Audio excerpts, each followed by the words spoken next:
जब मेरे भाई की उम्र सिर्फ 5 साल थी तो वह अक्सर कहा करता था कि वो मेरे माँ के पिता यानी हमारे नाना के साथ शतरंज खेलता था। यह अजीब था क्योंकि हमारे परिवार में कोई भी शतरंज नहीं खेलता था। और दूसरी बात, मेरे भाई का जन्म मेरे नाना की मृत्यु के कई साल बाद हुआ था।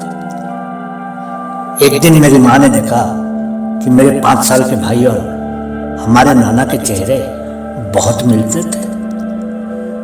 जब मेरे नाना का निधन हुआ तब मेरी माँ की उम्र केवल 20 साल थी। इस समानता को देखकर वह उलझन में थी। एक दिन मेरे भाई ने एक चित्र बनाया जिसमें मेरे नाना और वह खुद शतरंज खेल रहे थे। मेरी माँ ने वह चित्र देखकर हैरानी जताई। मेरी माँ को विश्वास होने लगा कि मेरे नाना की आत्मा हमारे घर में लौट आई थी। मेरी माँ ने कांपती आवाज में मेरे भाई से पूछा, क्या रात में कोई तुम्हारे कमरे में आता है? मेरे भाई ने मुस्कुराते हुए कहा, हाँ, मेरा एक दोस्त है, वो बहुत बुरा है, वो हर रात मुझसे बातें करता है।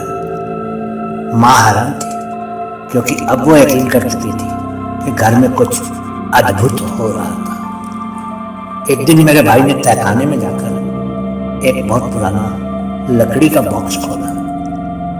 उसने एक पुरानी तस्वीर निकाली और हमें दिखाई। उस तस्वीर में मेरे नाना और एक जवान आदमी शतरंज खेल रहे थे। मेरे भाई ने हमें एक पुराना पत्र भी दिखाया। उस पत्र में लिखा था, यदि आप ये पत्र पढ़ रहे हैं तो मान लें कि मैं अब भी आपके साथ हूं। मेरी माँ डर के मारे स्तब्ध और कांपने लगी।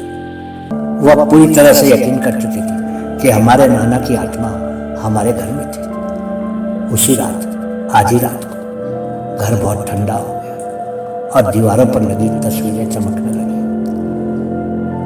मेरे भाई अपने कमरे से बाहर आए और हमारे पास खड़ा हो गया। उसने मेरी माँ और मुझे फुसफुसाते हुए कहा, मैंने आपको बताया था, बुरा आदमी रात को मुझसे मिलने आता है, अब वो आ रहा है।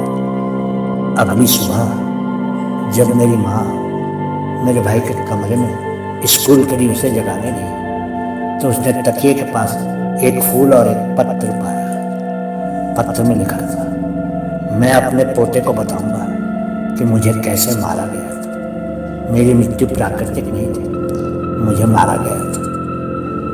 मैंने देखा कि मेरी माँ स्तब्ध थी और कांप रही थी। मुझे समझ में नहीं आया कि उसने ऐसा क्यों किया। अब मैं एक मध्यवयस्क आदमी हूँ। अब मुझे पता है कि माँ एक अपराधी की तरह कांप रही थी जिसने अपराध किया।